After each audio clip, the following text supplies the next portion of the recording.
ಕನ್ನಡ ಸಿನಿಮಾರಂಗದಲ್ಲಿ ಅತಿ ದೊಡ್ಡ ಮಟ್ಟಿಗೆ ಹೆಸರು ಮಾಡಿದಂಥ ಅತಿ ದೊಡ್ಡ ನಟ ಮತ್ತು ನಾಯಕ ಅಂತಲೂ ಕೂಡ ಇವ್ರನ್ನ ಹೇಳ್ಬೋದು.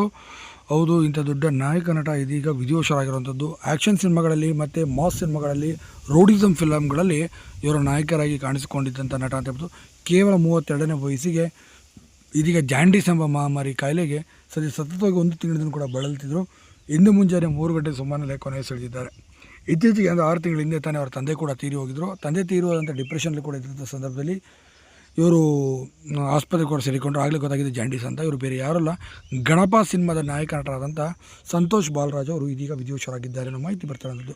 ಸಂತೋಷ್ ಬಾಲರಾಜ್ ಅವರು ತಮ್ಮದೇ ಆದಂಥ ರೀತಿಯಲ್ಲಿ ಹೆಸರು ಮಾಡಿ ಅತಿ ದೊಡ್ಡ ಮಟ್ಟಿಗೆ ಕೂಡ ಛಾಪನ್ನು ಮೂಡಿಸಿದ್ರು. ತುಂಬಾ ಕಷ್ಟಪಟ್ಟು ಬಂದಂಥ ಸಂತೋಷ್ ಬಾಲರಾಜ್ ಅವರು ಗಣಪ ಸಿನಿಮಾಗೆ ಅತಿ ದೊಡ್ಡ ಮಟ್ಟಿಗೆ ಬ್ರೇಕನ್ನು ಕೂಡ ತಂದು ಕೊಟ್ಟಿತ್ತು. ಮತ್ತು ಆ ಸಿನಿಮಾದ ಹಾಡುಗಳು ಕೂಡ ಇವತ್ತಿಗೂ ಕೂಡ ಇಂಪಾಗಿ ಕೇಳಿ ಬರುವಂಥದ್ದು.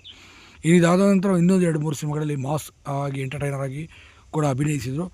ಇತ್ತೀಚೆಗೆ ಅವ್ರ ತಂದೆ ತೀರೋದ ನಂತರ ತುಂಬಾ ಡಿಪ್ರೆಷನ್ಗೆ ಕೂಡ ಹೋಗಿದ್ದರು. ಯಾಕೆಂದರೆ ಅವ್ರ ತಂದೆ ಮೇಲೆ ಸಾಕಷ್ಟು ಡಿಪೆಂಡಬಲ್ ಆಗಿದ್ದಂಥ ಸಂತೋಷ್ ಬಾಲರಾಜ್ ಅವರು ಇದೀಗ ಜಾಂಡೀಸ್ ಮಹಾಮಾರಿ ಕಾಯಿಲೆಗೆ ಮುಂಜಾನೆ ಬಲಿ